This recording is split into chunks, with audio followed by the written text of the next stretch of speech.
Hello students, அனைவருக்கும் வணக்கம். So TNPSC group 2 எக்ஸாம்ஸ்க்கு படிச்சுட்டு இருக்கக்கூடிய ஸ்டூடெண்ட்ஸ்க்கு யூஸ்ஃபுல்லாக இருக்க வகையில் அந்த டிஎன்பிசி எக்ஸாம்ஸ்க்கு மற்ற டிஎன்பிசி எக்ஸாம்ஸ்க்கு யூஸ்ஃபுல்லாக இருக்கிற வகையில் நமக்கு வந்து இந்த கரண்ட் அஃபேர்ஸ் அப்படிங்கக்கூடிய டாபிக் வந்து எவ்ரி மந்த்துக்கான கரண்ட் அஃபேர்ஸ் வந்து நம்ம இந்த பிடிஎஃப் வந்து department of employment and training வந்து ப்ரொவைட் பண்ணுறாங்க இல்லையா. ஸோ இந்த பிடிஎஃப் நம்ம பேஸ் பண்ணி நம்ம எக்ஸ்பிளைன் பண்ணலான்னு இருக்கேன். ஸோ கண்டிப்பாக ஒரு கோ த்ரூ பண்ணிட்டு போங்க. எக்ஸாம் கண்டிப்பாக it will be useful. So இந்த பிடிஎஃப்கான லிங்க் பார்த்தீங்க அப்படின்னா நம்மளோட டெலிகிராம் சேனல்ல இருக்குது. அதில் யூ கேன் கெட் இட். நீங்கள் அதில் ஜாயின் பண்ணல அப்படின்னா ஜாயின் பண்ணிட்டு you can download it and use it. So இந்த டாப்பிக்கை பொறுத்த வரைக்கும் இந்த ஜூன் மந்த் 2024 கரண்ட் அஃபேர்ஸை பொறுத்த வரைக்கும் இந்த ஆர்டர் தான் பார்க்க போகிறோம். History, political science, geography, economics, science, national diary of event, international affairs, Tamil Nadu affairs பார்க்க போகிறோம். So first important days of June month. June மந்த்ல கூட இம்பார்ட்டன்ட் டேஸ் பார்க்க போகிறோம். ஸோ ஜூன் 1 பார்த்தோம் அப்படின்னா வேர்ல்டு மில்க் டே செலிப்ரேட் பண்ணிட்டு இருக்கோம். ஸோ எதற்காக அப்படின்னா to recognize the importance of milk as a global food. So வந்து ஒரு உலகளாவிய உணவா வந்து மில்கை ரெகக்னைஸ் பண்றதுக்காக இந்த டே வந்து செலிப்ரேட் பண்ணிட்டு இருக்கோம். 2001 முதல் செலிப்ரேட் பண்ணப்படுது. இதை அறிவிச்சது யாருன்னு சொல்லி பார்த்தோம் அப்படின்னா ஃபுட் அண்ட் அக்ரிகல்ச்சர் ஆர்கனைசேஷன் வந்து இதை அறிவிச்சிருப்பாங்க. ஸோ இந்த வருஷத்துக்கான தீம் சொல்லி பார்த்தோம் அப்படின்னா celebrating the virtual role dairy plays in delivering quality nutrition to nourish the world அப்படிங்கிறது இந்த வருஷத்துக்கான தீமா இருக்குது. ஸோ இந்தியா பார்த்தீங்க அப்படின்னா ஒரு லீடிங் ப்ரொடியூசர் ஆஃப் மில்க் அப்படின்றது தெரிஞ்சுக்கோங்க. அடுத்து ஜூன் 2 பொறுத்த வரைக்கும் தெலுங்கானா ஃபவுண்டேஷன் டே. தெலுங்கானா அப்படிங்கிற ஸ்டேட் வந்து 2014 ஜூன் 2 ஃபார்ம் பண்ணப்பட்டது. ஸோ அப்போ இதனுடைய கேபிட்டலா வந்து எதை வச்சிருந்தாங்க அப்படின்னா ஹைதராபாத் இருந்துச்சு. ஸோ இப்பயும் பார்த்தீங்க அப்படின்னா தெலுங்கானுடைய கேபிட்டல் ஹைதராபாத். ஸோ 2014 ஆந்திர பிரதேசம் மறுசீரமைப்பு சட்டத்தின் கீழே ஆந்திராவுடைய தலைநகரம் ஹைதராபாத் அப்படிங்கிற ஒரு டெம்பரரி பொசிஷன் கொடுத்துருந்தாங்க. ஸோ இது பார்த்தீங்க அப்படின்னா 2024 இந்த வருஷத்துல வந்து முடிவடைந்து இப்போ வந்து அமராவதி வந்து கேபிட்டலா மாறிடுச்சு. அதையும் தெரிஞ்சுக்கோங்க. அதே போல இந்த எக்ஸ்ட்ரா டேட்டாஸ்லாம் கொஞ்சம் பாத்துங்க. இந்த தெலுங்கானாவினுடைய ஸ்டேட் சாங்கா இருக்கக்கூடியது வந்து இந்த ஜெய் ஜெய் ஹே தெலுங்கானா அப்படிங்கிறது. இதை பாடினவர் யாருன்னு சொல்லி பாத்தீங்க, ஐ மீன் இதோடைய பொயட் யாருன்னு சொல்லி பாத்தீங்க அப்படின்னா அண்டேஸ்டி அப்படிங்கிறவர். இதுக்கு மியூசிக் போட்டவர் வந்து எம்.எம். கீரவாணி அப்படிங்கிறவர். இந்த எம்.எம். கீரவாணி அப்படிங்கக்கூடிய மியூசிக் டைரக்டர் தான் RRR படத்துக்காக வந்து ஆஸ்கார் வாங்கியிருப்பாரு. அந்த நாட்டு சாங் வருது இல்லையா, ஸோ அந்த பாட்டை போட்டவர் இந்த எம்.எம். கீரவாணி தான். அடுத்து ஜூன் 3 பொறுத்த வரைக்கும் வேர்ல்டு பைசைக்கிள் டே. அதாவது பைசைக்கிளை பொறுத்த வரைக்கும் இந்த benefits of using bicycles, cycle நம்ம யூஸ் பண்றதுனால நமக்கு என்னென்ன பெனிஃபிட்ஸ் வரும் அப்படிங்கிறத வந்து ப்ரமோட் பண்றதுக்காண்டி இந்த டே வந்து செலிப்ரேட் பண்ணப்படுது. இதனுடைய தீம் இந்த 2 வருஷத்துக்கான தீம்னு சொல்லி பார்த்தோம் அப்படின்னா promoting health, equity and sustainability through cycling அப்படின்றத தெரிஞ்சுக்கோங்க. இந்த டே வந்து 2018 இருந்து அனுசரிக்கப்படுது அப்படின்றதும் தெரிஞ்சுக்கோங்க. அடுத்து ஜூன் 5 வந்து பார்த்தோம் அப்படின்னா நமக்கு எல்லாத்துக்குமே தெரிஞ்ச வேர்ல்டு என்விரான்மெண்ட் டே. நம்மளுடைய தமிழ் சமச்சீர் புக்ல இருக்குது இந்த டே. ஸோ இது வந்து பாத்தீங்க அப்படின்னா டு என்கரேஜ் என்விரான்மெண்டல் ப்ரொடெக்ஷன், சுற்றுச்சூழல் பாதுகாப்பு வந்து உறுதி பண்றதுக்கும் அவேர்னஸ் கிரியேட் பண்றதுக்கும் இந்த டே வந்து செலிப்ரேட் பண்ணுது வேர்ல்டு வைட் லெவல்ல. அதே போல இந்த வருஷத்துக்கான கருப்பொருள் சொல்லி பார்த்தோம் அப்படின்னா land restoration, desertification and drought resilience அப்படின்றது இந்த வருஷத்துக்கான தீமா இருக்குது. ஸோ இந்த டே பொறுத்த வரைக்கும் 1973 இருந்து செலிப்ரேட் பண்ணப்படுது. இதை வந்து அறிவிச்சது யாரு அப்படின்னு சொல்லி பாத்தீங்க அப்படின்னா யுனைடெட் நேஷன்ஸ் என்விரான்மெண்ட் ப்ரோக்ராம் அப்படிங்கிறத அறிவிச்சிருக்கோம். இந்த யுனைடெட் நேஷன் என்விரான்மெண்ட் ப்ரோக்ராம் வந்து எஸ்டாப்ளிஷ் பண்ணப்பட்டது 1972. இதனுடைய தலைநகரம் பார்த்தோம் அப்படின்னா இதனுடைய கேபிட்டல் ஹெட் குவார்டர்ஸ் எங்க இருக்கு அப்படின்னா கென்யால இருக்கக்கூடிய நைரோபி அப்படிங்கிற ஒரு இடத்துல இருக்கு. இந்த நைரோபி அப்படிங்கிற வார்த்தை எங்கேயோ கேள்விப்பட்டிருப்பீங்களா? அது எங்க? இப்படி மணி ஹேஸ்ட் சீரியஸ் பார்த்துருந்தீங்க அப்படின்னா தெரியும். அதுல ஒரு கேரக்டர் நைரோபின்னு வரும் இல்லையா, அது இந்த நைரோபி தான். அடுத்து இதனுடைய எக்ஸிக்யூட்டிவ் டைரக்டர் ஆஃப் யார் இருக்காங்க அப்படின்னா இங்கர் ஆண்டர்சன் அப்படிங்கிறவர் இருக்கிறாரு. அடுத்து ஜூன் 6 பொறுத்த வரைக்கும் வேர்ல்டு பெஸ்ட் டே, அதாவது உலக பூச்சிகள் தினம்னு சொல்லுவாங்க. இது வந்து ஜூன் 6 எவ்ரி இயர் நம்ம வந்து யூஸ் பண்றோம். எதுக்காக அப்படின்னா to raise the awareness of pest management, அதாவது பூச்சிக்கொல்லி வந்து மேனேஜ் பண்ணக்கூடியதுக்கான அவேர்னஸ் கிரியேட் பண்றதுக்கு வேர்ல்டு லெவல்ல நம்ம வேர்ல்டு பெஸ்ட் டே அப்படிங்கிறது ஜூன் 6 வந்து எவ்ரி இயர் நம்ம செலிப்ரேட் பண்ணிட்டு இருக்கோம். ஸோ இதுக்கான தீம் சொல்லி பார்த்துக்கோங்க, global solution, local impact and mapping success in best management அப்படிங்கிறது இந்த வருஷத்துக்கான தீம். ஸோ இதையும் பார்த்துக்கோங்க. அடுத்து ஜூன் 7 பொறுத்த வரைக்கும் வேர்ல்டு ஃபுட் சேஃப்டி டே, உலக உணவு பாதுகாப்பு தினமா ஜூன் 7 வந்து கொண்டாடப்பட்டு வருது. இது எதற்கு அப்படின்னா to raise awareness about foodborne illness risk, அதாவது உணவு வகையில பாதிக்கக்கூடிய பரவக்கூடிய நோய்களை வந்து தடுக்கிறதுக்கு அவேர்னஸ் கிரியேட் பண்றதுக்கும் இந்த வேர்ல்டு ஃபுட் சேஃப்டி டே வந்து கொண்டாடப்படுது. இந்த டே பொறுத்த வரைக்கும் இந்த வருஷத்துக்கான தீம்னு சொல்லி பார்த்தோம் அப்படின்னா food safety prepare for unexpected அப்படின்றாங்க. அதே போல டிசம்பர் 2018 முதல் இந்த வந்து வேர்ல்டு ஃபுட் சேஃப்டி டே அப்படிங்கிறது வந்து செலிப்ரேட் பண்ணிட்டு இருக்கோம். அடுத்து ஜூன் 8 பொறுத்த வரைக்கும் world oceans day to safeguard the health of the ocean, அதாவது கடல்ல உள்ள உயிரினங்களை வந்து பாதுகாக்கிறதும் கடலை பாதுகாக்கிறதுக்கான அவேர்னஸ் கிரியேட் பண்றதுக்காக இந்த வேர்ல்டு ஓஷன்ஸ் டே வந்து யூஸ் பண்ணி கொண்டாடப்பட்டு வருது. இது வந்து 2008 முதல் கொண்டாடப்பட்டு வருது. யுனைடெட் நேஷன் தான் அறிவிச்சிருப்பாங்க, அதாவது ஐநா சபையை தான் அறிவிச்சிருப்பாங்க. அடுத்து ஜூன் 12 ஜூன் 12 அப்படிங்கிற ரொம்ப முக்கியமான ஒரு டே, அதாவது world day against child labour, உலகளாவிய குழந்தை தொழிலாளருக்கு எதிர்ப்பு தினம் அப்படின்னு சொல்லி சொல்லுவோம். ஸோ இந்த உலகளாவிய குழந்தை தொழில் எதிர்ப்பு தினத்தை பொறுத்த வரைக்கும் ஜூன் 12ஆம் தேதி கொண்டாடப்படுது. To promote effort to eliminate child labour, அதாவது குழந்தை தொழிலாளர் முறையை ஒழிக்கிறதுக்கு ஏற்படுத்தக்கூடிய முன்னெடுப்புகள் வந்து ஊக்குவிக்கும் வகையில் இந்த டே வந்து அனுசரிக்கப்படுது. ஸோ இந்த வருஷத்துக்கான கருப்பொருள்னு சொல்லி பார்த்தோம் அப்படின்னா let's act on our commitments and child labour அப்படிங்கிறது இந்த வருஷத்துக்கான தீம். ஸோ இதை வந்து செலிப்ரேட் பண்ண தொடங்குனது எது அப்படின்னா இன்டர்நேஷனல் லேபர் ஆர்கனைசேஷன், ILOன்னு சொல்லுவாங்க. 1999 முதல் இது வந்து செலிப்ரேட் பண்ணப்படுது. இந்த ILO ஆக்சுவலா வந்து எப்போ ஃபார்ம் பண்ணப்பட்டுச்சு அப்படின்னு சொல்லி பாத்தீங்க, sorry, national policy on child labour was formulated in 1987 form பண்ணப்பட்டது. ஸோ இதற்கு கீழே வந்து பாத்தீங்க அப்படின்னா ஒரு ஆக்ட் கொண்டு வராங்க, child labour prohibition and regulation amendment act 2016ஆம் ஆண்டு. ஸோ இந்த 2016ஆம் கொண்டு வரப்பட்ட ஆக்டின் படி 14 வயசுக்கு கீழே உள்ள குழந்தைகளுக்கு வந்து எம்ப்ளாய்மெண்ட் கொடுக்கறது வந்து முற்றிலுமா தடுக்கப்படுது. அது மட்டும் இல்லாம 14ல இருந்து 18 வயசு உள்ள குழந்தைகளுக்கும் வந்து கொடுக்கக்கூடாது அப்படின்றது வந்து வேலைகள் வந்து கொடுக்கக்கூடாது அப்படின்றது இந்த ஆக்ட் வந்து என்ஷூர் பண்ணுது. அடுத்து June 17 world day to combat desertification and drought, அது இது பாலைவனமாதல் வந்து தடுக்கிறதுக்கான டே, இதை கொஞ்சம் பாத்துக்கோங்க. அடுத்து வேர்ல்டு crocodile டே, இதெல்லாம் அந்த அளவுக்கு இம்பார்ட்டன்ஸ் கிடையாது. அடுத்து ஜூன் 19 பொறுத்த வரைக்கும் வேர்ல்டு சிக்கிள் செல் அவேர்னஸ் டே. ஸோ இதை பொறுத்த வரைக்கும் வேர்ல்டு சிக்கிள் செல், இந்த சிக்கிள் செல் அப்படிங்கிறது என்னது கொண்டு வரும், அனிமியா வந்து கிரியேட் பண்ணும் இல்லையா, ரத்த சோகை வந்து தடுக்கிறதுக்கான அவேர்னஸ் கிரியேட் பண்றதுக்கான டே. இது எவ்ரி இயர் வந்து பார்த்தோம்னா ஜூன் 19 வந்து நம்ம செலிப்ரேட் பண்ணிட்டு இருக்கோம். இந்த வருஷத்துக்கான தீம் சொல்லி பார்த்தோம்னா hope through progress advancing sickle cell care globally அப்படின்றத சொல்றாங்க. ஸோ இந்த வந்து முக்கியமா இது under the mission of national sickle cell anaemia elimination mission அப்படிங்கக்கூடிய ஒரு மிஷன் கீழே வந்து செயல்பட்டு வருது. ஸோ இந்த மிஷன் படி பார்த்தோம் அப்படின்னா 2047க்குள்ள டோட்டலா இந்த ஜெனட்டிக் வகையில டிரான்ஸ்மிட் ஆகக்கூடிய இந்த சிக்கிள் செல் இஷ்யூஸ் வந்து நம்ம ஃபுல்லா வந்து நம்ம இது பண்ண போறோம், எராடிகேட் பண்ண போறோம். அடுத்து ஜூன் 21 பொறுத்த வரைக்கும் international day of yoga to practice of yoga, celebrate and to practice of yoga வந்து ப்ரமோட் பண்றதுக்கு இந்த டே வந்து அனுசரிக்கப்படுது. இந்த வருஷத்துக்கான தீம்னு சொல்லி பார்த்தோம்னா yoga for self and society அப்படின்றத சொல்றாங்க. ஸோ இது வந்து 2014ஆம் ஆண்டு முதல் அனுசரிக்கப்படுது. அதே மாதிரி ஃபாதர் ஆஃப் யோகான்னு சொல்லிட்டு நம்மளுடைய பதஞ்சலி அவர்கள் வந்து அனுசரிக்க சொல்றாங்க. அடுத்து ஜூன் 27 வந்து MSME டே, அதை கொஞ்சம் பாத்துக்கோங்க.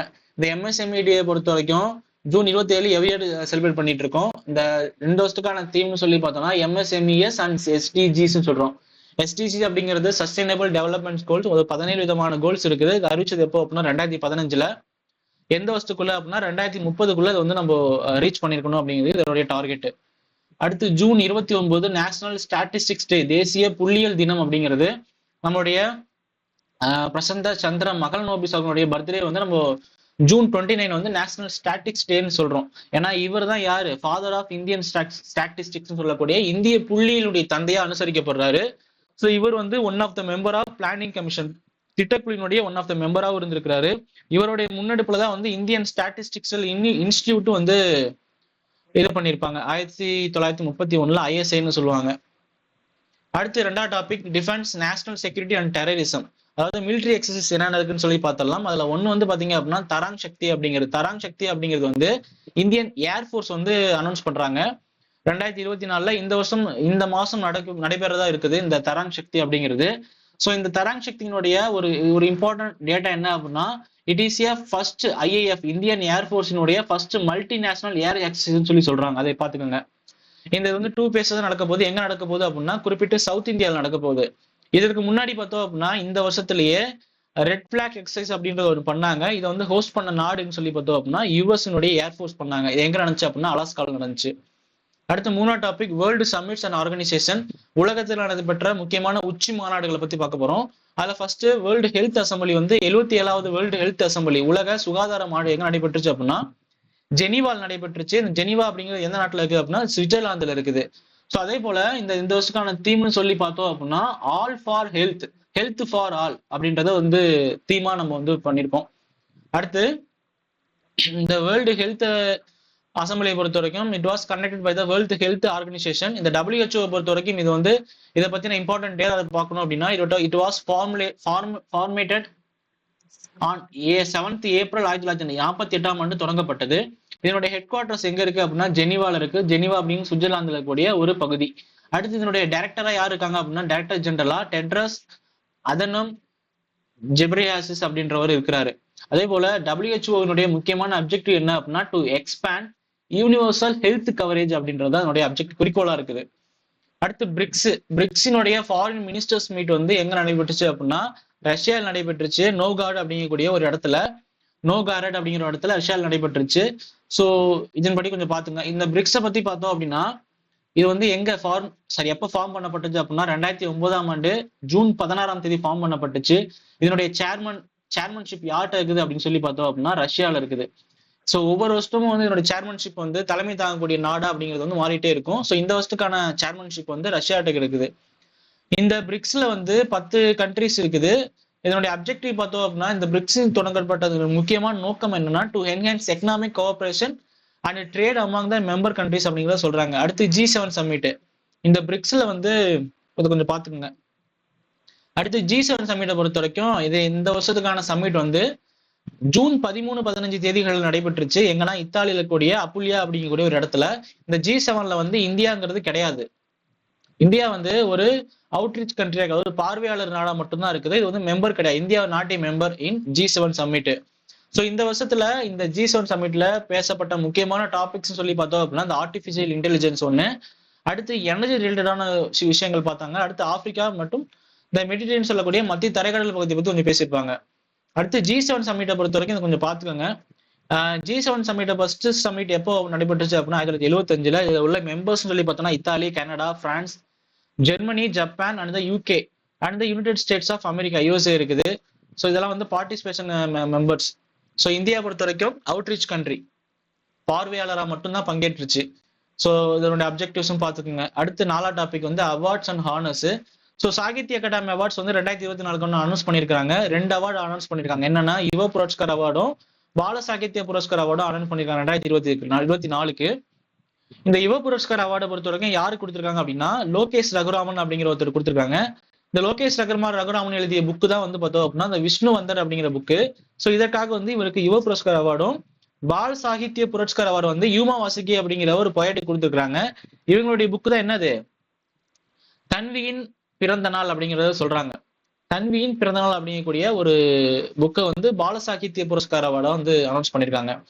ஸோ அந்த சாகித்ய அகாடமி அவார்ட்ஸ் அப்படிங்கிறத பொறுத்த வரைக்கும் ஞானபீட விருதுக்கு அப்புறமா செகண்ட் ஹையஸ்ட் லிட்டரரி அவார்டா வந்து கருதப்படுது இந்தியாவில்.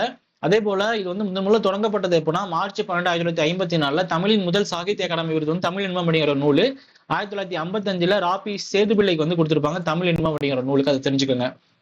ஸோ இதனுடைய கரண்ட் பிரசிடென்ட் சாகித்ய அகாடமி இருக்கு இல்லையா, ஸோ இந்த அகாடமியினுடைய கரண்ட் பிரசிடென்ட் யாரு இருக்காரு அப்படின்னா சந்திரசேகர கம்பரா அப்படிங்கிற ஒருத்தர் இருக்கிறாரு.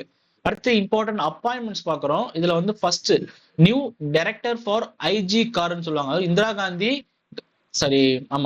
Indira Gandhi centre for atomic research சொல்லுவாங்க. அதாவது இந்திரா காந்தி அணு ஆராய்ச்சி நிலையத்தினுடைய முதல் சந்திரசேகர் கௌரிநாத் கராத்கர் அப்படிங்கிற ஒரு நபர் வந்து இப்போ வந்து நியூ டைரக்டரா அப்பாயின்மெண்ட் பண்ணப்பட்டிருக்கிறாரு. இந்த IG காரை பொறுத்த வரைக்கும் இட் வாஸ் ஃபார்மேட்டட் இன் 1971 வந்து ஃபார்மேட் பண்ணப்பட்டது, தொடங்கப்பட்டது. இது வந்து under the department of atomic energy கீழே வரக்கூடியது. இதையும் பத்தி பாத்துக்கோங்க. ஸோ அதே போல இந்தியாவிலே மிக பெரிய அணு ஆராய்ச்சி நிலையம் எது அப்படின்னா இந்த Indira Gandhi atomic research centre தான். அடுத்து second largest nuclear research centre எது அப்படின்னா இந்த பாபா அட்டாமிக். இதையும் கொஞ்சம் பாத்துக்கோங்க. அடுத்தபடியா இதெல்லாம் கொஞ்சம் பாத்துக்கோங்க. இந்த gender sensitisation and internal complaints committee அப்படிங்கிறது வந்து சுப்ரீம் கோர்ட்ல கூடிய ஒன் ஆஃப் த கமிட்டி. இதனுடைய சேர்பர்சனா யாரு இருக்காங்க அப்படின்னு சொல்லி பார்த்தோம் அப்படின்னா ஜஸ்டிஸ் ஹீமா ஹோலி அப்படிங்கிற இருக்கிறாங்க. ஸோ இந்த கமிட்டியில ஒன் ஆஃப் த மெம்பரா வந்து இவங்க ஜாயின் பண்ணியிருப்பாங்க. யாரு? இந்த ஜஸ்டிஸ் பிவி நகார்த்தனா. இந்த ஜஸ்டிஸ் பிவி நகார்த்தனா தான் who set to become the first woman chief justice of India. So இவங்க வந்து முன்னாள் உச்சநீதிமன்ற தலைமை நீதிபதியாகவும் இருந்திருக்கிறாங்க. ஸோ உச்ச நீதிமன்ற தலைமை நீதிபதியா ஒரு பெண்ணா இருந்துட்டு முதல் இந்த கமிட்டியினுடைய மெம்பரா இருந்த பெருமை வந்து இவங்க தான் பெற்றிருக்கிறாங்க. அதையும் பாத்துக்கோங்க. So supreme court of India format பண்ணப்பட்டது எப்போனா ஜனவரி 28, 1950. இது வந்து அண்டர் த ஆர்டிகல் 124 கீழே வந்து சுப்ரீம் கோர்ட் வந்து அமைக்கப்பட்டிருக்குது. ஸோ சுப்ரீம் கோர்ட்ல உள்ள ஜட்ஜஸ்னுடைய கவுண்ட் சொல்லி பார்த்தோம் அப்படின்னா 34 மெம்பர்ஸ், மொத்தம் 34 ஜட்ஜஸ். அல்ல chief justice of India plus 33 judges இருப்பாங்க. ஸோ இப்போ current chief justice of India யாரு அப்படின்னா ஒய் சந்திரசூட் அப்படிங்கிறவர் இருக்கிறாங்க. அதையும் பார்த்துக்கோங்க. அடுத்து navy's first woman chopper pilot, அதாவது இந்தியனுடைய நேவி இருக்காங்க இல்லையா கடற்படை, அந்த கடற்படையில இருக்கக்கூடிய முக்கியமான பைலட்டா ஃபர்ஸ்ட் உமன் பைலட்டா யார் அப்பாயின்மெண்ட் பண்ணிருக்காங்க அப்படின்னா இந்த சப் லேட்டினன்ட் அனாமிகா பி ராஜு அப்படிங்கிறவங்க வந்து அப்பாயின்மெண்ட் பண்ணப்பட்டிருக்காங்க. ஸோ இவங்க தான் இந்தியாவினுடைய கடற்படையினுடைய முதல் ஹெலிகாப்டர் பைலட்டா அப்படிங்கிற பெருமை பெற்றிருக்கிறாங்க. ஸோ இந்தியன் நேவி அப்படிங்கிறது வந்து எஸ்டாப்ளிஷ் பண்ணப்பட்டது எப்போனா ஜனவரி 26, 1950 குடியரசு தினம் ஆன அன்னைக்கு. அதே போல இந்த chief of the naval staff அப்படிங்கிற யார் இருக்காங்க அப்படின்னா தினேஷ் கே திரிபதி அப்படிங்கிறவங்க இருக்கிறாங்க. ஸோ நேஷனல் நேவி டே அப்படிங்கிறது டிசம்பர் 4 கொண்டாடப்படுது, அதையும் பார்த்துக்கோங்க. அடுத்து இந்த new chief ministers for Sikkim இதெல்லாம் கொஞ்சம் பார்த்துக்கோங்க. அடுத்து new army chief. So new army சீஃபா யார் அப்பாயின் பண்ணப்பட்டிருக்காங்க அப்படின்னா உபேந்திர திவேதி அப்படிங்கிற அப்பாயின் பண்ணப்பட்டிருக்கிறார், இதையும் பார்த்துக்கோங்க. இந்த appointment committee of the cabinet is appoint by the president. ஓகேவா, இந்த இவரை தேர்ந்தெடுக்கப்படக்கூடிய கமிட்டி இருக்கு இல்லையா, இந்த கமிட்டியை வந்து அப்பாயின்மெண்ட் பண்றது யாரு அப்படின்னா நம்முடைய பிரசிடென்ட் ஆஃப் இந்தியா, அதையும் பார்த்துக்கோங்க. அடுத்து chief minister of Andhra Pradesh யாரு, சந்திரபாபு நாயுடு வந்து சந்திரபாபு நாயுடு வந்து ஆந்திர பிரதேசனுடைய சீஃப் மினிஸ்டரா வந்து எலெக்ட் ஆயிருக்காரு, அதையும் பார்த்துக்கோங்க. ஸோ ஆந்திராவினுடைய கேப்டன் நான் சொன்ன மாதிரி அமராவதியா மாறிடுச்சு 2024. இப்போ இந்த வருஷத்துல சீஃப் மினிஸ்டரா யாரு இருக்காங்கன்னா சந்திரபாபு நாயுடு, கவர்னரா பார்த்தோம் அப்படின்னா அப்துல் நசீர் அப்படிங்கிறவர் இருக்கிறாங்க. அதே போல ஒடிசாலையும் வந்து புது சிஎம் வந்து மோகன் சரண் மாஜிகி அப்படிங்கிறவர் வந்து ஜாயின் பண்ணியிருக்காரு. இவர் வந்து பிஜேபியினுடைய சிஎம். ஓகேவா, இவர் தான் ஒடிசாஸ் ஃபர்ஸ்ட் பிஜேபி சிஎம், அதையும் பார்த்துக்கோங்க. அடுத்து அருணாச்சலின் முதல் நியூ சிஎம்மா வந்து பேமா கந்து அப்படிங்கிற ஒருத்தர் நபர் வந்து இருக்காங்க. Key officials appointed. So principal secretary to the prime minister for second time யாரு, பி.கே. மிஸ்ரா வந்து செகண்ட் டைமா வந்து அவரே அப்பாயின் பண்ணியிருக்காங்க இந்த பிரின்சிபல் செக்ரட்டரியா. அடுத்து நேஷனல் செக்யூரிட்டி அட்வைசரா வந்து அஜித் தோவல் அப்படிங்கிறவர் இவர் வந்து தேர்ட் டைமா அப்பாயின்மெண்ட் பண்ணியிருக்காங்க. ஸோ அதே போல இந்த அப்பாயின்மெண்ட்ஸ் கமிட்டி வந்து ஆல்ரெடி நம்ம சொன்ன மாதிரி நம்ம இந்த கமிட்டி யாரு மேல ஒன்று பார்த்தோம் இல்லையா, இது நியூ ஆர்மி சீஃப், இதுக்கு அப்பாயின்மெண்ட் பண்ற கமிட்டி வந்து appointments committee of the cabinet. இதை அப்பாயின்மெண்ட் பண்றது யார் அப்படின்னா பிரசிடென்ட் ஆஃப் இந்தியா. அதே போல இந்த கீ அபிஷியல்ஸ்லாம் அந்த பிரைம் மினிஸ்டர் ரிலேட்டடானது இந்த principal secretary, national security adviser இவங்கலாம். ஸோ இவங்களுக்கு இதுக்கான இந்த தேர்ந்தெடுக்கக்கூடிய இந்த கமிட்டியினுடைய ஹெட்டடா யார் இருக்காங்கன்னா பிரைம் மினிஸ்டர் இருப்பாரு. இது அந்த கமிட்டி அப்பாயின்ட் பண்றது தான் president. Appointments committee of the கேபினட்ல அப்பாயின்மெண்ட்ஸ் கமிட்டின்னு ஒரு கமிட்டி இருக்கிறாங்க. இந்த கமிட்டிக்கு தலைவர் தான் பிரைம் மினிஸ்டர். இதை தேர்ந்தெடுக்க இந்த கமிட்டி அப்பாயின்மெண்ட் பண்றது வந்து பிரசிடென்ட். அடுத்து இந்த ப்ரோடம் ஸ்பீக்கரா வந்து யார் அப்பாயின்மெண்ட் பண்ணிருக்காங்க 18வது லோக்சபாக்கு. ப்ரோடம் ஸ்பீக்கர் அப்படிங்கிறவங்களுடைய மெயின் வேலையே என்னன்னா அந்த டேட்ல, அதாவது முதல் கூட்டத்தப்போ இந்த அமைச்சர்கள் எல்லாத்துக்குமே வந்து பதவி பிரமாணம் பண்ணிருக்கிறோம். அவருடைய மெயின் வேலை தற்காலிக சபாநாயகர்னு சொல்லுவோம். ஸோ அவங்களாம் யார் இது பண்றாங்கன்னா மகதாப் அப்படிங்கிற வந்து ப்ரோடம் ஸ்பீக்கரா வந்து அப்பாயின்மெண்ட் பண்ணப்பட்டிருக்கிறார் இந்த 18வது லோக்சபா எலெக்ஷன்ல ஜெயிச்சதுக்கு அப்புறமா. இந்த ப்ரோடம் ஸ்பீக்கரை பத்தி சொல்லக்கூடிய ஆர்டிகல் பார்த்தோம் அப்படின்னா article 95 clause 1 of Indian constitution. But இந்த ப்ரோடம் ஸ்பீக்கர் அப்படிங்கிற வார்த்தை வந்து நம்மளுடைய இந்தியன் கான்ஸ்டியூஷன்ல மென்ஷன் பண்ணப்படலை. மேபி நம்மளுடைய பாலிட்டி சம்பந்தப்பட்ட கொஸ்டின்ஸ்ல ஸ்டேட்மெண்ட் இந்த வார்த்தை கொடுக்க வாய்ப்பு இருக்கு. ரொம்ப ரொம்ப இம்பார்ட்டன்ட். ப்ரோடம் ஸ்பீக்கர் அப்படிங்கிறது not mentioned in constitution of India, அதனால தெரிஞ்சுக்கோங்க. லோக்சபா ஸ்பீக்கரா 18வது லோக்சபா அசம்பிளியுடைய ஸ்பீக்கர் யாரு, அகைன் ஓம் பிர்லா தான் வந்து அப்பாயின்மெண்ட் பண்ணிருக்கிறார், அதையும் தெரிஞ்சுக்கோங்க. ஸோ ஸ்பீக்கரை பத்தினா சில இம்பார்ட்டன்ட் டேட்டா பார்க்கணும் அப்படின்னா இந்த office of speaker and deputy speaker வந்து ஃபர்ஸ்ட் ஆர்டினேட் ஆனது எதுல, கவர்மெண்ட் ஆஃப் இந்தியா ஆக்ட் 1919. அதே போல ஆர்டிகல் 93 தான் என்ன சொல்லுதுன்னா Lok Sabha shall choose 2 members to be a speaker and deputy speaker. லோக்சபால உள்ள ஏதோ அந்த லோக்சபால உள்ள ஒரு மெம்பர் தான் 2 மெம்பர்ஸ் எடுப்பாங்க. அதுல ஒரு மெம்பர் வந்து ஸ்பீக்கராகவும் இன்னொரு டெப்டி ஸ்பீக்கரும் அப்பாயின்மெண்ட் படுவாங்க அப்படின்னு சொல்லக்கூடிய article 93. First speaker of central legislative assembly 1921 இந்தியாவின் முதல் ஸ்பீக்கர்னு கேட்டாங்கன்னா ஃப்ரெட்ரிக் ஒயிட் அப்படிங்கிறவங்க. அதே போல first Indian and the first elected speaker of central legislative assembly கேட்டாங்க அப்படின்னா விட்டல் பாய் ஜே பட்டேல். அதே போல ஃபர்ஸ்ட் ஸ்பீக்கர் ஆஃப் லோக்சபா 1946 கேட்டாங்க அப்படின்னா ஜிவி மாவுலாங்கர். அடுத்து பொலிட்டிக்கல் சயின்ஸ் பாலிட்டி ரிலேட்டடானது பார்த்தோம் அப்படின்னா இந்தியாஸ் ஃபாரின் ரிலேஷன்ஸ் எல்லாம் கொஞ்சம் பாத்துங்க. இந்த ஐசிஎட் மீட்டிங் அப்படிங்கிறது என்னன்னா இந்தியாவுக்கும் யூஎஸ்க்கும் நடந்த meeting. It is A initiative for critical and emerging technology அப்படின்றத சொல்றாங்க. ஸோ இது எங்க நடைபெற்றுச்சு அப்படின்னு சொல்லி பார்த்தோம் அப்படின்னா இந்தியாவில் நியூ டெல்லி நடைபெற்றுச்சு. அடுத்து government welfare oriented government schemes their utility. இந்த டெலமேனஸ் அப்படிங்கிறது என்ன அப்படின்னா இது சொல்றாங்க, அதாவது to facilitate collaboration between them in operating a special cell of டெலமேனஸ்ங்க. அதாவது மினிஸ்ட்ரி ஆஃப் டிஃபென்ஸ்க்கும் எம்ஓடிக்கும் ministry of health and family வெல்ஃபேருக்கும் இடைப்பட்ட இந்த இதுக்கு ரெண்டுக்கும் நடுவில் தான் இந்த டெலமேனஸ் அப்படிங்கிற ஒரு இந்த மெமராண்டம் அப்படிங்கிறது சைன் பண்ணப்பட்டிருக்குது அப்படின்னு தெரிஞ்சுக்கோங்க. டெலமேனஸ்க்கான எக்ஸ்பென்ஸ் பார்த்தோம்னா tele mental health assistance and networking across state அப்படிங்கிறாங்க. இதெல்லாம் கொஞ்சம் பார்த்துக்கோங்க. It was implemented under the national mental health programme அப்படிங்கிறது தெரிஞ்சுக்கோங்க. அடுத்து டிஸ்ட்ரிக்ட் மென்டல் ஹெல்த் ப்ரோக்ராம் அப்படிங்கிறது ஒன்று இருக்குது. ஸோ இந்த national mental health programme and district mental health NITI Aayog, I think NITI Aayog வந்து கீழே செயல்படுன்னு நினைக்கிறேன். இதனுடைய டோல் ஃப்ரீ நம்பரை பொறுத்த வரைக்கும் 14416 அப்படிங்கிறது தெரிஞ்சுக்கோங்க. அடுத்து இந்த டிபி எலிமினேஷன் ப்ரோக்ராம் பொறுத்த வரைக்கும் இந்தியாவுடைய கோலா 2025 செட் பண்ணியிருக்கோம். 2025க்குள்ள இந்த டிபி அப்படிங்கிறது முற்றிலுமா எராடிகேட் பண்ணணும். இது வந்து ஹெல்த் மினிஸ்ட்ரி கீழே வரும். இதெல்லாம் கொஞ்சம் பார்த்துக்கோங்க.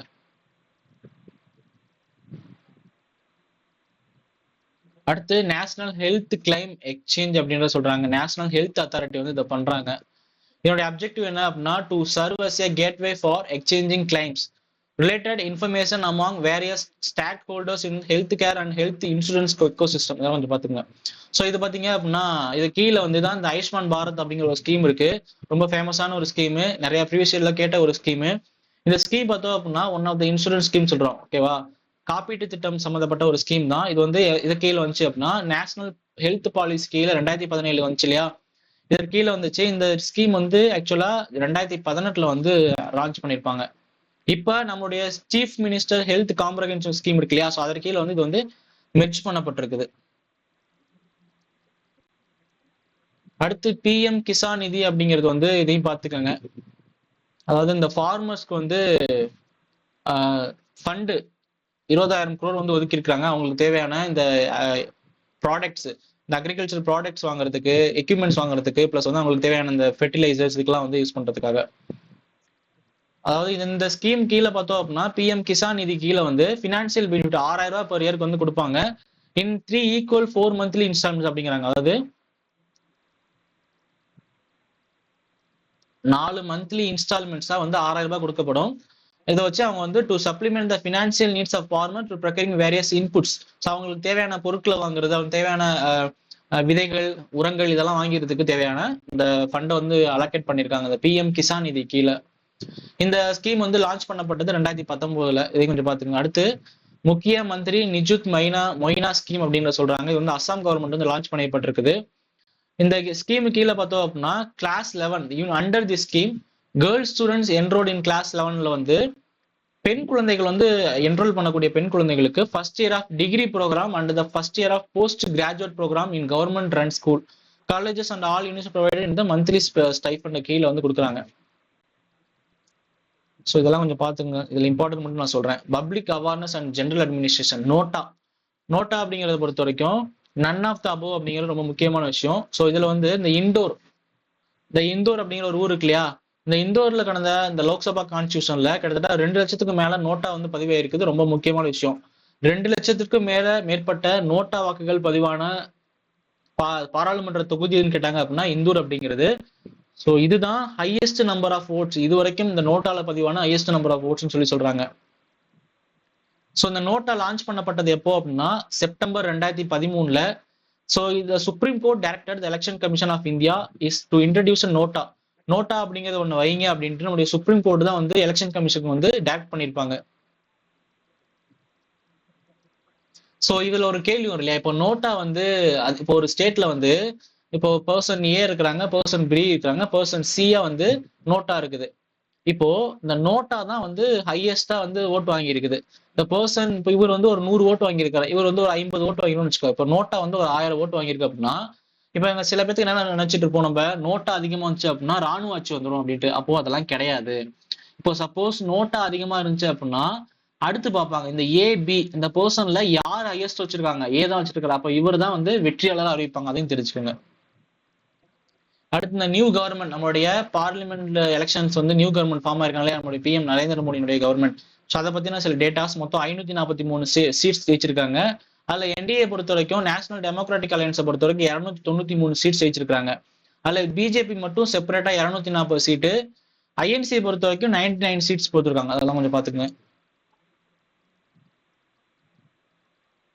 அடுத்து 18th Lok Sabha parliamentary affairs minister வந்து Kiren Rijiju announced first session of the 18th Lok Sabha will be held from June 24 இருந்து ஜூலை 3 வரைக்கும் நடைபெறும் சொல்லியிருக்காரு. பிரசிடென்ட் யாரு இருக்காங்கன்னா திரௌபதி முர்மு தான் வந்து இந்த செஷனை வந்து அட்ரஸ் பண்ணியிருப்பாங்க. இந்த அட்ரஸ் பண்ணக்கூடிய இந்த ப்ரொவிஷன் பார்த்தோம் அப்படின்னா ஆர்டிகல் 86 அண்ட் ஆர்டிகல் 87 வந்து ப்ரொவைட் பண்ணுது. அடுத்து ஜியாகிரபி ரிலேட்டட் பொறுத்த வரைக்கும்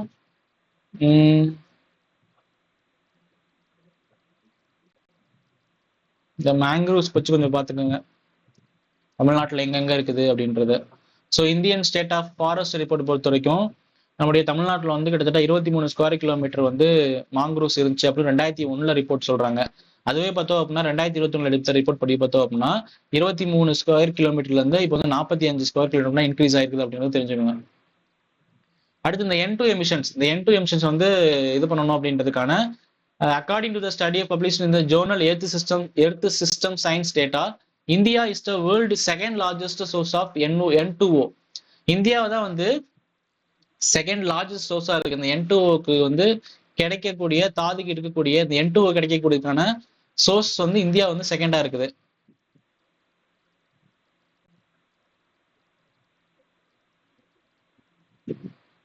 அதே போல இஃப்ளோ மானிட்டரிங் சிஸ்டம், இஃப்ளோவை பொறுத்த வரைக்கும் என்விரான்மெண்டல் ஃப்ளோன்னு சொல்லுவாங்க, எக்காலஜிக்கல் மானிட்டரிங் சிஸ்டம் சொல்லுவாங்க. அதாவது யூனியன் ஜல் சக்தி மினிஸ்ட்ரி வந்து இதை வந்து லான்ச் பண்ணப்பட்டிருக்கு. ஸோ இது வந்து எதற்காக அப்படின்னா it allows the real time monitoring of water quality of Ganga, அதாவது கங்கை நதியினுடைய வாட்டர் குவாலிட்டி வந்து மானிட்டர் பண்றதுக்கும் அண்ட் யமுனா அதனுடைய ட்ரிபியூட்டர்ஸினுடைய வாட்டருடைய குவாலிட்டியை வந்து இது பண்றதுக்காக இஃப்ளோ அப்படிங்கிறது, ஃப்ளோ அப்படிங்கிறதுனால வாட்டர் அப்படின்னு ஞாபகம் வச்சுக்கோங்க.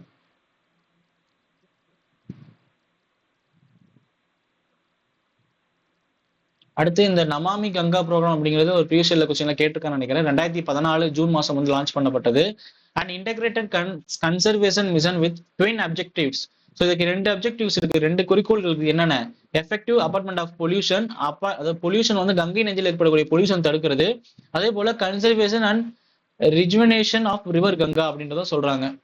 அடுத்து இந்த ஏசியாட்டிக் லைன்ஸ், ஆசிய சிங்கங்களை பத்தி சொல்றாங்க.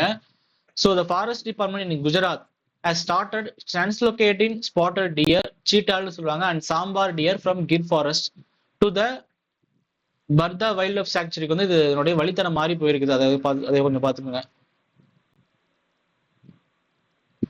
அடுத்து கல்லிங் ஆஃப் வைல்ட் போர்ஸ். இந்த zone A, zone B, zone C எல்லாம் கொஞ்சம் பார்த்துக்கோங்க. ஜோன் ஏ அப்படிங்கிறது within 1 kilometre from forest limit. Zone B அப்படிங்கிறது வந்து வித்தின் 1 கிலோமீட்டர். இது வந்து பார்த்தோம் அப்படின்னா 1 கிலோமீட்டர் டு 5 கிலோமீட்டர். இது வந்து பியாண்ட் 5. இதெல்லாம் மட்டும் கொஞ்சம் பார்த்துக்கோங்க. வைல்ட் லைஃப் ப்ரொடெக்ஷன் ஆக்ட் 1972 வந்துச்சு. வைல்ட் லைஃப் ப்ரொடெக்ஷன் ஆக்ட் இதெல்லாம் கொஞ்சம் பார்த்துக்கோங்க. Tamil Nadu government has decided to allow killing of wild boars that cause distress with farmers in farmland close to the forest areas. அடுத்து எக்கனாமிக்ஸ் ரிலேட்டடா ஆர்பிஐஸ் ஆனுவல் ரிப்போர்ட் 2023-24க்கான ஆர்பிஐ வந்து annual report வந்து submit பண்ணிருக்காங்க. So இதுல வந்து பார்த்தோம் அப்படின்னா அண்டர் செக்ஷன் 53 கிளாஸ் 2 வந்து இந்த Reserve bank of India act படி வந்து எவ்ரி இயர் வந்து ஆர்பிஐ வந்து ஆனுவல் ரிப்போர்ட் வந்து ப்ரொடியூஸ் பண்ணணும். ஸோ இந்த டேட்டாஸ் கொஞ்சம் பார்த்துங்க. Real GDP growth accelerated to 7.6ல இருந்து 2023-24 இருந்து இவ்வளவு தூரம் ஆக்டிவிட்டி இன்க்ரீஸ் ஆயிருக்கு, ஆக்சிலேட் பண்ணப்பட்டிருக்குது. ஆக்சுவலா 2022-23ல 7.0% இருந்துச்சு. ஸோ இப்போ பார்த்தோம் அப்படின்னா 7.6% வந்து இன்க்ரீஸ் ஆயிருக்கு இந்த ரியல் ஜிடிபி க்ரோத் அப்படிங்கிறது. அதே போல மானிட்டரி பாலிசி கமிட்டி அப்படிங்கிறது வந்து kept the policy repo rate unchanged at 6.50 அப்படிங்கிறாங்க. அதாவது பாலிசி ரெப்போ ரேட் வந்து சேஞ்சே ஆகல, அன்சேஞ்சா இருக்கு 6.50லயே. அந்த எஃப்ஐ இண்டெக்ஸ் எல்லாம் கொஞ்சம் பாத்துங்க, இதெல்லாம் கொஞ்சம் அந்த அளவுக்கு இம்பார்ட்டன்ட் கிடையாது. அடுத்து குளோபல் ஜெண்டர் கேப் இண்டெக்ஸ் 2024 இதை வந்து ரிலீஸ் பண்றக்கூடிய அமைப்பு எது அப்படின்னா வேர்ல்டு எக்கனாமிக் ஃபோரம் WEF அப்படிங்கிறாங்க. இதுல வந்து இந்தியா வந்து 129 ரேங்க் இருக்கு. ஐஸ்லாண்ட் அப்படிங்கறதான் ரேங்க் 1. அடுத்து சூடான் அப்படிங்கிறத பொறுத்த வரைக்கும் லாஸ்ட் ரேங்க். இந்தியா வந்து 129th. எதுல? குளோபல் ஜெண்டர் கேப், பாலின உலகளாவிய பாலின இடைவெளி குறியீடு சொல்லுவாங்க. ஓகேவா? அடுத்து current trends in Indian economy. GST collections ரொம்ப ரொம்ப இம்பார்ட்டன்ட். இதுல இருந்தாலும் கொஸ்டின் கேட்கறாங்க. ஸோ 2023-24க்கான ஜிஎஸ்டி கலெக்ஷன் சொல்லி பார்த்தோம் அப்படின்னா, மினிஸ்ட்ரி ஆஃப் ஃபினான்ஸ் வந்து இந்த ஜிஎஸ்டி வந்து அறிமுகப்படுத்தினாங்க இல்லையா 2017. அதன்படி it was lower then 2.10 lakh crore in April but higher than 1.57 lakh crore collected in May 2023ங்கிறாங்க. இதை கொஞ்சம் பார்த்துக்கோங்க. மே 2024 டேட்டா படி 1.73 lakh crore, அதான் இங்க சொல்லியிருக்காங்க பாருங்க, 1.73 lakh crore வந்து ஜிஎஸ்டி மூலியமா வசூலாயிருக்குது மே 2024 ஆண்டு, இந்த போன மாசத்துக்கு முந்தின மாசத்துல. இதுவே ஏப்ரல் மாசம் பார்த்தோன்னா 2.10 லட்சம் கோடி வந்து கலெக்ட் ஆயிருக்குது. அதுவே மே மாசம் பார்த்தோம், ஏப்ரல் மாசம், போன வருஷம் ஏப்ரல் மாசம் பொறுத்த வரைக்கும் 1.57 lakh crore தான். The gross GST collection in financial year 2025 till May இது வரைக்கும் 3.83 லட்ச கோடி வந்து கலெக்ட் ஆயிருக்குது. இது வந்து லாஸ்ட் இயரை கம்பேர் பண்றப்ப 11.3% இது வந்து இன்க்ரீஸ் ஆயிருக்கு. ஜிஎஸ்டி கலெக்ஷன் அப்படிங்கிறது, டாக்ஸ் ரெவன்யூ அப்படிங்கிறது இன்க்ரீஸ் ஆயிருக்கு லாஸ்ட் இயரை கம்பேர் பண்றப்ப. இந்த ஜிஎஸ்டியை பத்தி கொஞ்சம் பார்த்தோம் அப்படின்னா, இது வந்து லான்ச் பண்ணப்பட்டது எப்போனா ஜூலை 1, 2017 ஆண்டு. அண்டர் த கான்ஸ்டியூஷன் 101வது சட்ட திருத்தத்தின்படி அமைக்கப்பட்டது. 2016 சட்ட திருத்தம் கொண்டு வந்தப்பட்டது. இதுல வந்து 3 டைப்ஸ் ஆஃப் ஜிஎஸ்டி இருக்கு. என்னது? ஒன்னு சிஜிஎஸ்டி, சென்ட்ரல் வந்து வசூலிக்கிறது. அடுத்து எஸ்ஜிஎஸ்டி, ஸ்டேட் வசூலிக்கிறது. அடுத்து இன்டெகிரேட்டட் ஐஜிஎஸ்டின்னு சொல்லுவோம். டாக்ஸ் ஸ்லாப்ஸை பொறுத்த வரைக்கும் 5 ஸ்லாப் இருக்குது. 0%, 5%, 12%, 18%, 28%. இந்த ஜிஎஸ்டி கவுன்சில் அப்படிங்கிறது எவ்ரி இயர் நடக்கும். இந்த மீட்டிங் போடுவாங்க. இந்த கவுன்சில் வந்து கான்ஸ்டியூட் பண்ணப்பட்டது under the article of 279A. ரொம்ப ரொம்ப இம்பார்ட்டன்ட்.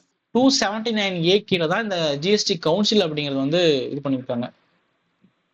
அடுத்து இதெல்லாம் கொஞ்சம் பார்த்துங்க. United payment interface, UPI use பண்றோம் இல்லையா, இது வந்து லான்ச் பண்ணப்பட்டது ஏப்ரல் 11, 2016.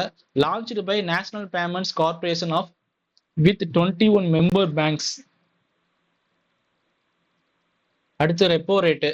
ரெப்போ ரேட்டை பொறுத்த முன்னாடியே பார்த்தோம். மானிட்டரி பாலிசி கமிட்டி வந்து இந்த 6.5% அப்படிங்கிறது வந்து 8 கன்செக்டிவ் டைமா, தொடர்ச்சியா 8 முறையா வந்து இந்த 6.5% ரேட்டை வந்து மெயின்டைன் பண்றாங்க. யாரு? Monetary policy committee. நல்ல விதமான மானிட்டரி பாலிசிஸ் எல்லாம் கொடுத்து இது அப்படியே சேஞ்ச் ஆகிற மாதிரி ரெப்போ ரேட்டை வந்து மெயின்டைன் பண்ணிட்டு இருக்காங்க. 6.5% அப்படிங்கிறது ரொம்ப ரொம்ப முக்கியம். இது கேட்க வாய்ப்புகள் இருக்குது. 8 முறையா 8 வருடங்களா வந்து இதை மானிட்டர் வந்து அன்சேஞ்சாவே இருக்குது. அடுத்து இதெல்லாம் கொஞ்சம் பார்த்துங்க. இந்த மானிட்டரி பாலிசி கமிட்டி அப்படிங்கிறது வந்து 2016 வந்து அப்பாயின்ட் பண்ணப்பட்டது, லான்ச் பண்ணப்படுது. இதுல 4 மெம்பர்ஸ் இருக்கிறாங்க. அதுல கோரம் அப்படிங்கிறது 4 மெம்பர்ஸ். டோட்டல் மெம்பர்ஸை பொறுத்த வரைக்கும் 6 பேரு. அதுல 3 பேர் ஆர்பிஐ, 3 பேர் சென்ட்ரல் கவர்மெண்ட் ஸ்டாஃபா இருப்பாங்க. அடுத்து சேர்பர்சன் யாரு அப்படின்னா, governor of the reserve bank. Reserve bank of இந்தியாவுடைய கவர்னர் யாரு? சக்திகாந்த தாஸ் இருக்கிறார் இல்லையா. ஸோ அவர் தான் வந்து இந்த மானிட்டரி பாலிசி கமிட்டியினுடைய சேர்மனாகவும் இருக்கிறார், சேர்பர்சனாகவும் இருக்கிறாங்க. அடுத்து இந்த வேர்ல்டு பேங்கை பத்தி கொஞ்சம் பார்த்துக்கோங்க. வேர்ல்டு பேங்கை பொறுத்த வரைக்கும் ஃபார்மேட் பண்ணப்பட்டது 1944. ஹெட் குவார்டர்ஸ் வந்து வாஷிங்டன்ல இருக்குது.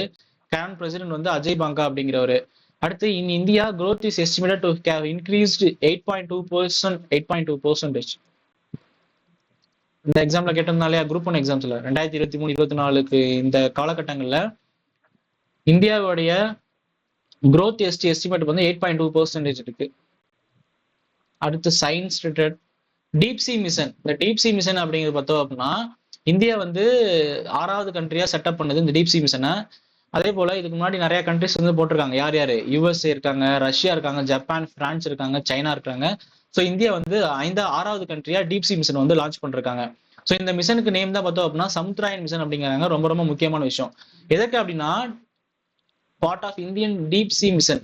ஸோ சமுத்திராயன் மிஷன் அப்படிங்கிறது வந்து டீப் சி மிஷன் கீழே தொடங்கப்பட்ட ஒரு மிஷன். இந்த டீப் சி மிஷனை பொறுத்த வரைக்கும் இது தொடங்கப்பட்டதுக்கான முக்கியமான குறிக்கோள் to explore and harness the depths of ocean அப்படிங்கிறாங்க. அதாவது கடல் பகுதியினுடைய அடி ஆழத்தை வந்து அனலைஸ் பண்றதுக்கும் ஆராய்ச்சி பண்றதுக்கும் அதனுடைய அடி ஆழத்தை கண்டுபிடிக்கிறதுக்கும் இந்த டீப் சி மிஷன் அப்படிங்கிறது தொடங்குறாங்க. இதனுடைய நோடல் ஏஜென்சி பொறுத்த வரைக்கும் இந்த மினிஸ்ட்ரி ஆஃப் எர்த் சயின்சஸ் வந்து இது பண்றாங்க. ஸோ சமுத்திராயன் மிஷன் தான் இந்த டீப் சி மிஷன் கீழே கொண்டு வரப்பட்ட முதல் மிஷன் அப்படிங்க. India's first manned ocean mission அப்படின்றாங்க. அடுத்ததுல கொஞ்சம் பாத்துக்கங்க. So this mission will be carried out in a deep sea submersible called Matsya 6000. இந்த இந்த சமுத்திராயன் மிஷன் இருக்காங்க இல்லையா, இந்த சமுத்திராயன் மிஷன்ல மத்சயா 6000 அப்படின்னு சொல்லக்கூடிய ஒரு சப்மெர்சிபிள் நீர்மூழ்கி கப்பலை யூஸ் பண்ணி தான் இந்த ரிசர்ச் அப்படிங்கிறது மேற்கொள்ளப்படுது. இந்த கப்பல்னால பார்த்தோம் அப்படின்னா 6000 மீட்டருக்கு கீழே வரைக்கும் கூட போய் ஆராய்ச்சிகள் மேற்கொள்ளக்கூடிய திறமை வந்து இருக்குது. அடுத்து ஸ்பேஸ் பிரபகா அப்படிங்கிறாங்க, Indian space research organisation ISRO வந்து டெவலப் பண்ணியிருக்கிறாங்க. இது வந்து இந்த பிரபகா அப்படிங்கிறது வந்து ஒன் ஆஃப் த சாஃப்ட்வேர், இது சேட்டலைட்டோ வேற எதுவோ கிடையாது, இது வந்து software named parallel lens solver for aeroscape vehicle aero thermodynamic analysis சொல்லி சொல்றாங்க.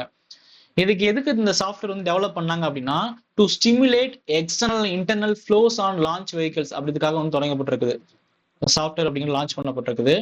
So it was developed in ISRO's Vikram Sarabhai space centre இருக்கிறாங்க இல்லையா, ஸோ அந்த ஸ்பேஸ் சென்டர்ல தான் வந்து இந்த சாஃப்ட்வேர் வந்து டெவலப் பண்ணப்பட்டிருக்குது. இது முதல்ல கங்கயான் திட்டத்தில் வந்து யூஸ் பண்றதுக்கு ரெடியா இருக்கிறாங்க. ஸோ இஸ்ரோ லான்ச் பண்ணப்பட்ட டேட் அண்ட் இயர்னு சொல்லி பார்த்தோம்னா ஆகஸ்ட் 15, 1969 லான்ச் பண்ணப்பட்டது. இஸ்ரோனுடைய ஹெட் குவார்டர்ஸ் வந்து பெங்களூர்ல இருக்குது. இப்போ கரண்ட் சேர்மனா யார், 16வது சேர்மன் நினைக்கிறேன், யாரு, எஸ் சோம்நாத் இருக்கிறாங்க. இதுக்கு முன்னாடி சிவன் அப்படிங்கிறவர் இருந்தாங்க. அடுத்து பிரெஞ்சு ஓப்பன் இதெல்லாம் கொஞ்சம் பார்த்துக்கோங்க. அடுத்து ஆதித்யா L1 தான் பொறுத்த வரைக்கும் இந்தியன் ஸ்பேஸ் ISRO இஸ்ரோ வந்து லான்ச் பண்ணப்பட்டிருக்குது இந்த Aditya L1னால.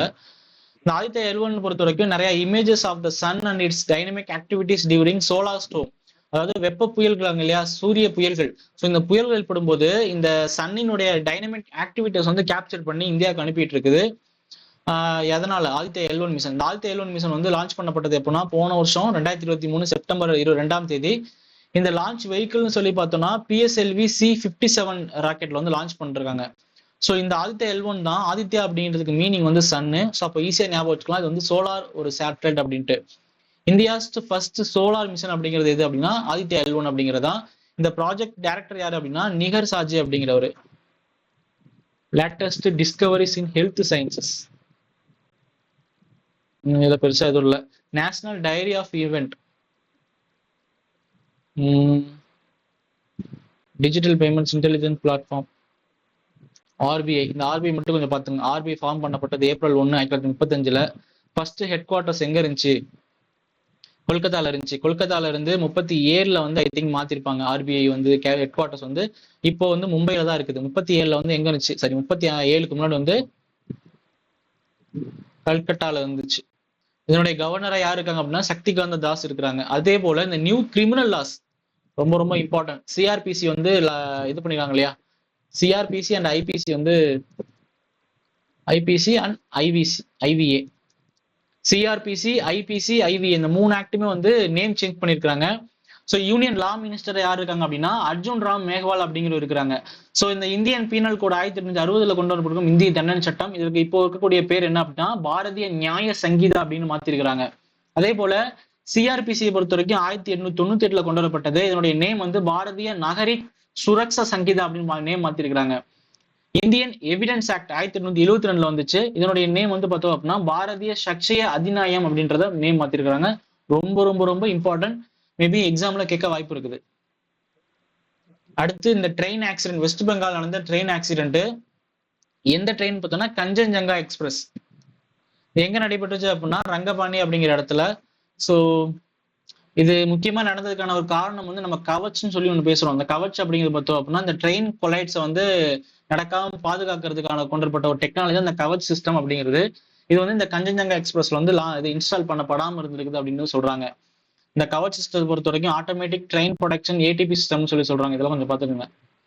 National commission for woman இந்த வருஷம் 2024 இந்த ஜூன் மாசம் வரைக்கும் பார்த்தோம் அப்படின்னா 12,600 கம்ப்ளைண்ட்ஸ் வந்து ரிசீவ் பண்ணப்பட்டிருக்குது. அந்த கம்ப்ளைண்ட்ஸ்ல அதிகமா உள்ள மாநிலம்னு சொல்லி பார்த்தோம் அப்படின்னா உத்தரப்பிரதேஷ், 2 வந்து டெல்லி, 3 வந்து மகாராஷ்டிரா. தமிழ்நாடு பார்த்தோம் அப்படின்னா 304 கம்ப்ளைண்ட்ஸ் வந்து ரிசீவ் பண்ணப்பட்டிருக்கு 2024. இந்த கம்ப்ளைண்ட்ஸ் எல்லாம் அனலைஸ் பண்ணி பாக்குறப்போ அதிகமான மெஜாரிட்டி ஆஃப் கம்ப்ளைண்ட்ஸ் வந்து இந்த ரைட் டு டிக்னிட்டி அப்படிங்கிற கேட்டகரியில வந்து இருக்குது. இந்த ரைட் டு டிக்னிட்டிக்கு வந்து எதுக்கு இதுக்கு ஆக்சுவல் மீனிங் பார்த்தோம் அப்படின்னா ஹராஸ்மெண்ட். ஸோ இந்த கேட்டகரியில உள்ள கம்ப்ளைண்ட்ஸ் தான் இது வரைக்கும் கொடுக்கப்பட்டிருக்க கம்ப்ளைண்ட்ஸ்ல அதிகமாக இருக்கக்கூடிய கம்ப்ளைண்ட்ஸ் சொல்றாங்க. அடுத்து நேஷனல் கமிஷன் ஃபார் உமன், இது வந்து லான்ச் பண்ணப்பட்டது எப்போ அப்படின்னா ஜனவரி 1992 இது வந்து ஒரு ஸ்டாச்சுட்டரி பாடியா இருக்குது. ஒரு ஆக்ட் போட்டு ஒரு ஸ்டாச்சுட்டரி பாடியா கிரியேட் பண்ணிருப்பாங்க. இதனுடைய கரண்ட் சேர்பர்சன் யாரு அப்படின்னா ரேகா சர்மா அப்படிங்கிறவங்க இருக்கிறாங்க. அடுத்து இந்த எம்எஸ்பி, இதெல்லாம் வந்து நிறைய கொஸ்டின்ல கேட்டிருக்காங்க. எம்எஸ்பிக்கு எக்ஸ்பிளனேஷன், அதாவது எக்ஸ்பான்ஷன், மினிமம் சப்போர்ட்டிவ் பிரைஸ் அப்படின்றத நிறைய இதை கேட்டிருக்காங்க. மேக்ஸிமம் சப்போர்ட்டிவ் பிரைஸ் கிடையாது, மினிமம் சப்போர்ட்டிவ் பிரைஸ் அப்படின்றத தெரிஞ்சுக்கோங்க.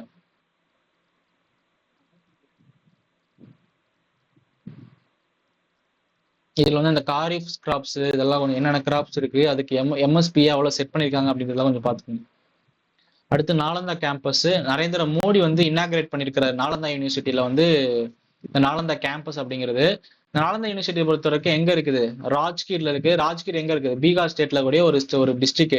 It is an international university. எது இந்த நாலந்தா அப்படிங்கிறது. ஸோ நாலந்தா பத்தி நமக்கு எல்லாத்துக்குமே தெரிஞ்சிருக்கும். இந்த நாலஜா வந்து நாலந்தா யூனிவர்சிட்டி ஆக்ட் அப்படிங்கிற 2010 வந்திருக்கு. நாலந்தா யூனிவர்சிட்டியினுடைய சான்சலர் யார் இருக்காங்கன்னா அரவிந்த் பன்காரியா இருக்கிறார். ஆக்சுவலி இந்த நாலந்தா யூனிவர்சிட்டி வந்து பில்ட் பை குமாரகுப்தா காலகட்டங்கள்ல, குப்தர்கள் காலத்துல வந்து இது கட்டப்பட்டிருக்கும். 5வது நூற்றாண்டுல, 12ஆம் நூற்றாண்டுல வந்து இந்த பக்தியார் கில்ஜி வந்து படையெடுத்து இந்த நாலந்தா யூனிவர்சிட்டி வந்து அழிச்சிருப்பாரு. அடுத்து இந்த வாதவன் துறைமுகம் வந்து எங்கன்னா மகாராஷ்டிரால வந்து தொடங்கியிருக்கிறாங்க. ஸோ இது வந்து ஒரு one of the major port in Vadhavan near Dahanu in Maharashtra அப்படிங்கிறாங்க. இந்த PM Gati Shakti national master plan அப்படிங்கிற ஒரு பிளான் இருக்கு இல்லையா. ஸோ இந்த பிளான் லான்ச் பண்ணப்பட்டது 2021. இதோட அப்ஜெக்டிவ்ஸ் பார்த்தோம் அப்படின்னா to provide multi modal connectivity infrastructure to various economic zone. அதாவது மல்டி மோடல் கனெக்டிவிட்டி அப்படிங்கிறது வந்து வேரியஸ் எக்கனாமிக் ஜோன், பல்வேறு பொருளாதார மண்டலங்களுக்கிடையே போக்குவரத்தை வந்து இது பண்ணணும். அந்த போக்குவரத்து அப்படிங்கிறது railways, roads, port, waterway, airport, mass transport, இந்த மாதிரியான நிறைய லாஜிஸ்டிக் இன்ஃப்ராஸ்ட்ரக்சரை உருவாக்கி அங்க உள்ள பொருட்கள் வந்து ஈஸியா வர்த்தகம் பண்றதுக்கு ஒரு ஆப்பர்ச்சுனிட்டி கிரியேட் பண்ணி கொடுக்கறதா இந்த PM Gati Shakti national master plan அப்படிங்கிறது. அடுத்து இதை கொஞ்சம் பாத்துக்கங்க. Fast track immigration trusted traveller programme. Renaming Kerala. So Kerala அப்படிங்கிற பேர் வந்து இப்போதைக்கு கேரளம் அப்படிங்கிற நேமா மாத்தி இருக்கிறாங்க அண்டர் தி ஆர்டிகல் 3. ஆர்டிகல் 3 என்ன சொல்லுது, to effectivate this change in the first schedule பண்ணிட்டு இந்த ஆர்டிகல் 3 ஆக்சுவலா என்ன சொல்லுது அப்படின்னா article 3 of the Indian constitution deals with the formation of new states and altering of areas அப்படிங்கிறாங்க. அது ஆல்ரெடி இருக்கக்கூடிய எக்ஸிஸ்டிங் ஸ்டேட்ஸ்ல இருந்து 2 ஸ்டேட்ஸா மாத்தலாம், அந்த ஒரு ஸ்டேட்டை 2ஆ உடைக்கலாம், அந்த ஸ்டேட்டுக்குடைய நேமை மாத்தலாம் ஆர்டிகல் 3 படி. அடுத்து இன்டர்நேஷனல் அஃபேர்ஸ், இதெல்லாம் அந்த அளவுக்கு இம்பார்ட்டன்ட் கிடையாது, இதெல்லாம் கொஞ்சம் ஜஸ்ட் பாத்துங்க. தமிழ்நாடு அஃபேர்ஸை பொறுத்த வரைக்கும் சாயில் நெய்லிங் ஸ்கீம் வாங்க. Tamil Nadu government recently launched soil nailing scheme to prevent landslides, மண் சரிவுகள் வந்து தடுக்கிறதுக்காக நீலகிரியில வந்து தொடங்கப்பட்டிருக்க scheme. It will reduce construction cost by 50% when compared with conventional methods. Digi Yatra facility. இந்த டிகி யாத்ரா பொறுத்த வரைக்கும் airport authority of India state that Digi Yatra facility will be launched in சென்னையில வந்து லான்ச் பண்ண போறாங்க. ஸோ இதே கொஞ்சம் பாத்துங்க. இந்த டிகி யாத்ரா அப்படி ஃபெசிலிட்டி அப்படிங்கிறது என்னன்னா டிசம்பர் 1, 2022 தொடங்கப்பட்டுச்சு. இதனுடைய முக்கியமான குறிக்கோள் எது இருக்கு அப்படின்னா to provide hazel free travel experience to air travel. அதாவது ஒரு ஃப்ரீயான எக்ஸ்பீரியன்ஸ் கொடுக்கணும் ஏர் டிராவல்ஸ்க்கு. அதாவது வானூதிகளில் பயணம் பண்ணக்கூடிய டிராவலர்ஸ்க்கு வந்து ஒரு டிராவல் எக்ஸ்பீரியன்ஸ் வந்து ஹேசல் ஃப்ரீ டிராவல் எக்ஸ்பீரியன்ஸ் கொடுக்கறதுக்காக அந்த டிகி யாத்ரா அப்படிங்கக்கூடிய ஒரு ஸ்கீம் தொடங்கப்பட்டுச்சு. ஸோ இந்த ஃபெசிலிட்டி பொறுத்த வரைக்கும் நம்மளுடைய சென்னையிலேயே லான்ச் பண்ணப்படுது, வர இருக்குது. இந்த FSSAI கொஞ்சம் பார்த்துக்கங்க. Food safety and standards authority of India September 5, 2008 launch பண்ணப்பட்டது வந்து 2008 ஹெட் குவார்டர்ஸ் வந்து நியூ டெல்லியில இருக்குது. Tamil Nadu assembly session demand of grants வந்து is formal request for funds made by various ministries or department of government. இதெல்லாம் தெரியல உங்களுக்கு. டிமாண்ட் ஃபார் கிராண்ட்ஸ் அப்படிங்கிறது என்னன்னு. அடுத்து ஆர்டிகல் 203 என்ன சொல்லுது அப்படின்னா டிமாண்ட் ஃபார் கிராண்ட்ஸ் பத்தி சொல்லுது. அடுத்து டிகி யாத்ரா ஃபெசிலிட்டி போய் பார்த்தோம் ஆல்ரெடி. பேராசிரியர் அன்பழகன் ஸ்கூல் டெவலப்மெண்ட் ஸ்கீம் இதெல்லாம் வந்து பாத்துங்க 2023 லான்ச் பண்ணப்பட்டது. To provide infrastructure development in schools to provide a conducive environment for teaching and learning activities. மண்ணுயிர் காப்போம் திட்டம். இன்னுயிர் இல்ல, மண்ணுயிர் காப்போம். இன்னுயிர்னா 48 மணி நேரம் அவசர சிகிச்சை. மண்ணுயிர் காப்போம் அப்படின்னா இந்த சாயிலினுடைய குவாலிட்டி வந்து இன்க்ரீஸ் பண்றது, அதே போல sustainable and chemical free agricultural practice வந்து ஊக்குவிக்கிறதுக்குலாம் அது யூஸ் பண்றோம். இந்த ஸ்கீம் வந்து லான்ச் பண்ணப்பட்டிருக்கு. ஸோ ஐஜிஎஸ்டி கீழே தமிழ்நாடு வந்து ரெக்கார்ட் பண்ணிருக்கூடிய இந்த ஐஜிஎஸ்டி ரெவன்யூன்னு சொல்லி பார்த்தோம் அப்படின்னா 1523.95 crore வந்து நம்ம எடுத்துக்கிறோம். ஸோ இந்த ஜிஎஸ்டி பத்தினதாக கொஞ்சம் முன்னாடியே பார்த்தாச்சு. தமிழ் புதல்வன் ஸ்கீமை பொறுத்த வரைக்கும் to promote higher education among boys students. புதுமை பெண் திட்டம் வந்து பெண் குழந்தைகளுக்கு, தமிழ் புதல்வன் அப்படிங்கிறது ஆண் குழந்தைகளுக்கு. ஓகேவா? 1000 ரூபாய் வந்து மந்த்லி ஸ்டைஃபண்ட்ஸ் கிடைப்பாங்க. எப்போனா 6வதுல இருந்து 12வது வரைக்கும் படிக்கக்கூடிய தமிழ்நாடு கவர்மெண்ட் ஸ்கூல்ஸ்ல படிக்கக்கூடிய இந்த பாய்ஸ் ஸ்டூடெண்ட்ஸ்க்கு. அடுத்து இந்த மரகத பூஞ்சோலை இனிஷியேட்டிவ், இது பாத்தீங்க அப்படின்னா 100 வில்லேஜஸ் தேர்ந்தெடுத்து தமிழ்நாட்டுல இந்த மரகத பூஞ்சோலை இனிஷியேட்டிவ் வந்து இது பண்ணுவாங்க. அதுல வந்து பார்த்தோம் அப்படின்னா ஃபர்ஸ்ட் இந்த இனிஷியேட்டிவ் லான்ச் பண்ணப்பட்டது எப்போனா 2024 விழுப்புரம் மாவட்டம் மற்றும் கள்ளக்குறிச்சி மாவட்டங்கள்ல ஒரு 5 வில்லேஜஸ் வந்து தேர்ந்தெடுத்து அங்க வந்து இந்த மரகத பூஞ்சோலை அப்படிங்கிற ஸ்கீம் வந்து நம்முடைய தமிழ்நாடு ஃபாரஸ்ட் டிபார்ட்மெண்ட் கீழே வந்து லான்ச் பண்ணப்பட்டிருக்குது.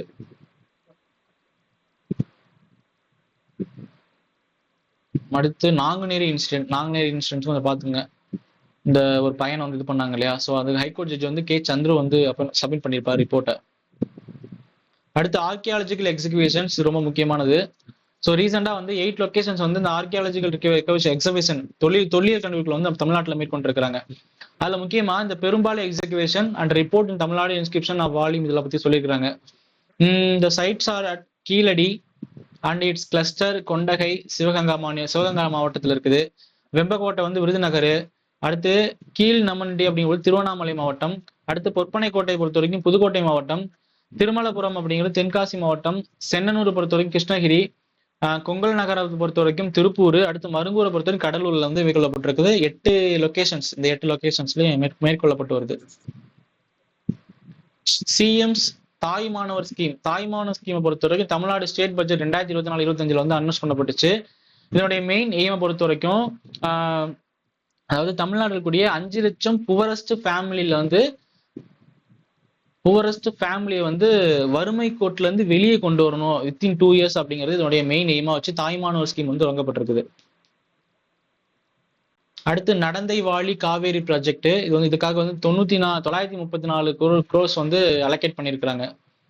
ஸோ இந்த தமிழ்நாடு நடந்தை வாழி காவேரி ப்ராஜெக்ட் பொறுத்த வரைக்கும் இதனுடைய மெயின் எய்ம் எது அப்படின்னா ஃபர்ஸ்ட் ஃபேஸா the project would cover the river from downstream of Mettur டேம்ல இருந்து திருச்சி வரைக்கும் இதனுடைய ஸ்ட்ரீம் வந்து ஃப்ளோ பண்றதுக்கு வந்து கரெக்டா ஃப்ளோ பண்றதுக்கு வந்து இந்த ரிவரை வந்து இது பண்றாங்க, ஆர்கனைஸ் பண்றாங்க, ரிஃபார்ம்ஸ் பண்றாங்க.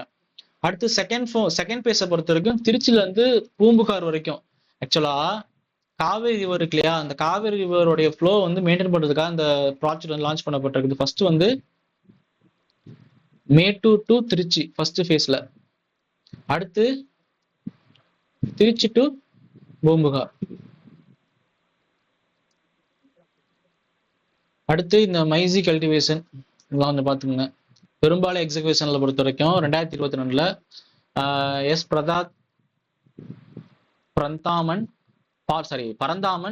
ஆர் வெங்கட குரு பிரசன்னா இவங்க 2 பேர் தலைமையில இந்த எக்ஸிகியூஷன் நடந்துச்சு. இதுல பார்த்தோம் அப்படின்னா unidentified copper coin, copper bill இதெல்லாம் வந்து டிஸ்கவர் பண்ணப்பட்டிருக்குது. அடுத்து இந்த கொங்கு மண்டல சதகம் அப்படிங்கிற ஒரு புக் இருக்கு இல்லையா? யாரு கார்மேக கவிராயர்னு சொல்லக்கூடிய நம்ம கொங்கு மண்டல சதகம் வந்து எழுதியிருப்பாங்க.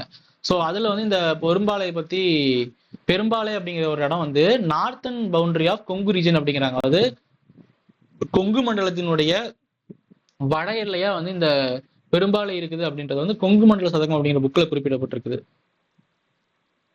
தமிழ்நாடு லாங்குவேஜ் மார்டேஸ் டே இதெல்லாம் வந்து பாத்துங்க. எம்பி சுவாமிநாதன் வந்து இதுதான் Tamil Nadu ministry of information and publicity மினிஸ்டராக இருக்கிற அதை கொஞ்சம் அனௌன்ஸ் பண்ணி தமிழ் மொழி தியாகிகள் நாள், தமிழ் லாங்குவேஜ் மார்டிஸ் டே அப்படிங்கிறது என்ன அப்படின்னா ஜனவரி 25 என்னது நேஷனல் ஓட்டர்ஸ் டேன்னு நினைக்கிறேன், இல்ல நேஷனல் ஆர்மி டே ஜனவரி 25, ரைட். தமிழ் மொழி தியாகிகள் நாள் அப்படிங்கிறது அறிவிச்சிருக்காங்க 2024ஆம் ஆண்டு, சரி 2025ஆம் ஆண்டுல இருந்து கொண்டாடப்படும் அப்படின்றது சொல்லியிருக்கிறார். அதர் அனௌன்ஸ்மெண்ட் கொஞ்சம் பாத்துங்க. முத்தமிழ் அறிஞர் கலைஞர் அவார்டு வந்து அனௌன்ஸ் பண்ணிருக்காங்க. அதே போல ஸ்டாச்சுஸ் வந்து பில்ட் பண்ண போறாங்க. யார் யாருக்கு? ராணி வேலுநாச்சியாருக்கு, மருது பிரதர்ஸ்க்கு, இந்திரா காந்தி ஃபார்மர் பிரைம் மினிஸ்டருக்கு வந்து கொண்டு போறாங்க. அடுத்து சர் ஜான் ஹெர்பர்ட் மார்ஷல், இவர் ஒன் ஆஃப் த ஆர்கியாலஜிஸ்ட். அடுத்து இவங்கெல்லாம் கொஞ்சம் பாத்துங்க. GD Naidu, Sarvepalli Radhakrishnan, C Muthusamy. முத்துசாமி தான் யாரு தெரிஞ்சா கமெண்ட் பண்ணுங்க. அந்த முத்துசாமி வந்து டி முத்துசாமி. டி முத்துசாமி யாரு? First judge 1877. இவர் வந்து C Muthusamy. He was part of Kaveri மீட்பு குழு, அதுல உள்ள one of the member. Tamil Nadu state functions. So இந்த டேட்ஸ்லாம் வந்து பர்த் டேட்லாம் வந்து செலிப்ரேட் பண்ண போறோம் அப்படின்னு அறிவிச்சிருக்காங்க. யாரு? தியாகராஜ பாகவத், அண்ணல் தாங்கோ, அதே மாதிரி மூவா, அடுத்து அஞ்சலி அம்மாள், பன்னீர்செல்வம், முத்துலட்சுமி, ரெட்டைமலை ஸ்ரீனிவாசன், பி சுப்ராயன், அடுத்து ரைட்டர் கீரா, இம்மானுவேல் சேகரன், ஏபிஜே அப்துல் கலாம் ஐயா, அல்லா ஐய நாயக்கர், இவங்கெல்லாம் வந்து பார்த்துங்க. அல்லால இளைய நாயக்கர். ஆதி திராவிடர் அண்ட் ட்ரைபல் வெல்ஃபேருக்கு வந்து என்னென்ன பண்ணிருக்காங்க? அமுதா சுரபி ஸ்கீம் 9 crore வந்து கொடுத்துருக்காங்க. இந்த ஸ்கீம் வந்து லான்ச் பண்ணப்பட்டிருக்குது திருச்சியில, மதுரையில, கோயம்புத்தூர்ல. இதற்காக வந்து பார்த்தோம் அப்படின்னா இதுல என்ன அப்படின்னா லேண்ட்லெஸ், அதாவது நிலம் இல்லாத எஸ்சி எஸ்டி உமனுக்கு வந்து அக்ரிகல்ச்சரல் லேபரரா வந்து சொந்தமா நிலம் இல்லாத எஸ்சி எஸ்டி உமனை வந்து தேர்ந்தெடுத்து அவங்களுக்கு வந்து நிலங்களை வாங்குறதுக்கு வந்து 20 crore வந்து ஒதுக்கி இருக்கிறாங்க. அவங்களுக்கு வந்து கொடுக்க போறாங்க. ஸோ இனிஷியலா 9 crore வந்து இந்த அமுத சுரபி அப்படிங்கிற ஸ்கீம் கீழே திருச்சி, மதுரை, கோயம்புத்தூர்ல வந்து அனௌன்ஸ் பண்ணப்பட்டிருக்குது. Tamil Nadu lake quality monitoring project இதெல்லாம் கொஞ்சம் பார்த்துக்கோங்க. எங்கன்னா பூண்டி, செம்பரம்பாக்கம், உதகைமண்டலம், கொடைக்கானல்ல வந்து 5 crore அளவுல வந்து செலவு பண்ணி இந்த மானிட்டரிங் ப்ராஜெக்ட் அப்படின்னு நடைபெறப்படுது. அடுத்து இந்த கள்ளக்குறிச்சி ட்ரேஜடி இதெல்லாம் கொஞ்சம் பார்த்துக்கோங்க. யார் யாரு? கேஸ்ட் சென்சஸை பொறுத்த வரைக்கும் the state could conduct a caste-based census under the Collection of Statistics Act 2008. So census is covered under entry 69 in the union list. ரொம்ப முக்கியம். சென்சஸ் அப்படிங்கிறது யூனியன் லிஸ்ட்ல இருக்குது under the section of entry 69. So இதற்காக பார்த்தோம் அப்படின்னா Kulasekaran commission வந்து launch பண்ணப்பட்டது 2020ஆம் ஆண்டு to collect the caste based data. 2020 appoint பண்ணப்பட்டிருக்குது யாரு? குலசேகரன் கமிஷன். எதற்கு? கேஸ்ட் பேஸ்டு சென்சஸ் தமிழ்நாட்டை எடுக்கிறதுக்காக. இன்டர்நேஷனல் ஏர்போர்ட் வந்து ஒசூர்ல வந்து கொண்டு வர போறோம் அப்படின்னு நம்முடைய சீஃப் மினிஸ்டர் வந்து பட்ஜெட்லயே அறிவிச்சிருப்பாங்க. அடுத்து வி சேஃப் அப்படிங்கிறது women employment and safety programme சொல்லுவாங்க. ஸோ இதே கொஞ்சம் பார்த்துங்க. அப்ஜெக்டிவ்ஸ் என்னன்னா இது வந்து இம்ப்ளிமெண்டட் இன் 8 districts, 8 மாவட்டங்கள் வந்து செயல்படுத்தப்பட்டிருக்குது. நான் முதல்வன் ஸ்கீம் பொறுத்த வரைக்கும் இந்த யூபிஎஸ்சி கோச்சிங்காக கொடுக்கக்கூடிய ஸ்கீம் தான் இந்த நான் முதல்வன் ஸ்கீம். மந்த்லி ஸ்டைபன்ஸோட கொடுப்பாங்க.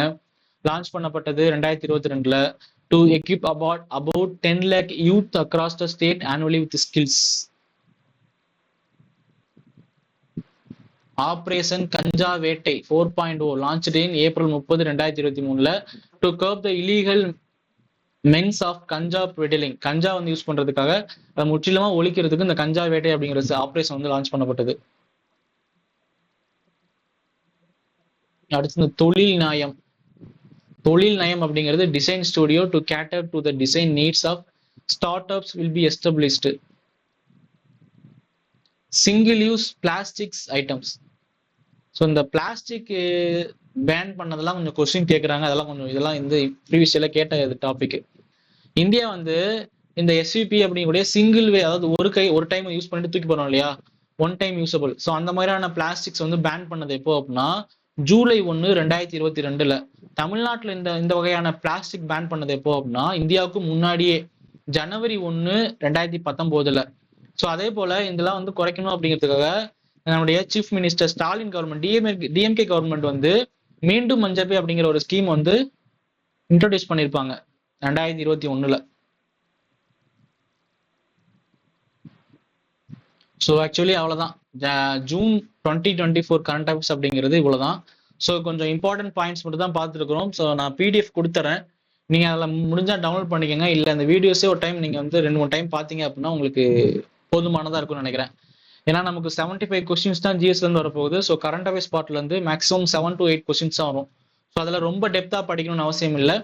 ஓரளவு நீங்கள் இந்த வீடியோ கோ த்ரூ பண்ணிட்டு போனீங்கனாலே இட்ஸ் மோர் தென் எனஃப். நம்ம அடுத்த வீடியோவில் ஜூலை 2024 கரண்ட் அஃபேர்ஸ் பார்க்கலாம்.